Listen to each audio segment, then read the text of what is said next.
2 дни жителите на град Койнаре успяха да се насладят на българския фолклор по време на 9-я национален фолклорен фестивал Гергьовден. Участие в фестивала взеха над 60 състава, сред които творчески групи, танцови състави и индивидуални изпълнители, които представиха обработен и автентичен фолклор от цяла Северна България.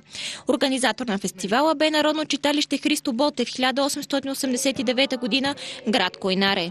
От 9 години ние правим този фестивал тук на територията на град Койнаре.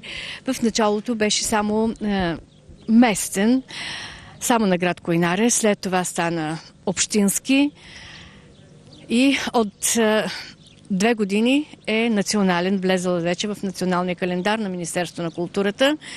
Миналата година имахме представителство от цяла Северна България, както и тази година от цяла Северна България. Надявам се до година вече да дойдат и южняците. За да съхраниме фолклора, което е нашата душевна храна, това, което ни отличава в цяла Европа и в цял свят, това е българския фолклор, който трябва да се предава наистина от поколение на поколение. Това е най-хубавият начин да погледнат и да видят как старите го правят, за да могат те да го правят по същия начин.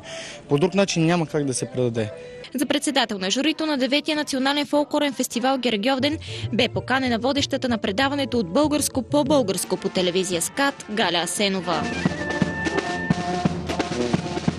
Чувате ли духовата музика? Така сме 2 дни на вечерието на Гергьовден. Събират се от Врачанско и Плевенско основни изпълнители, макар че и от Шабла пристигнаха тук при нас и става нещо като от българско по българско на национална телевизия СКАТ. А най-доброто е, че 2 дни този гергьовски фестивал в Койнаре предлага тази музика, тези танци, тези песни, които звучат точно по нашия край. Всеки си дойде с песента от извора. Ето така се съхранява традицията. За участниците във фестивала българския фолклор е важна част от живота им. Като участник в фестивала много ми харесва.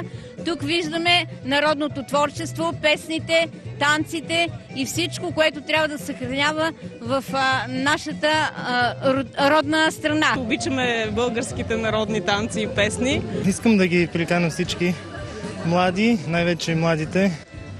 Хубаво да знаят български фолклорни хора, ученици, танци. В края на 9-я национален фолклорен фестивал Гергьовден всички се хванаха на хорото, за да покажат красотата на българския танц.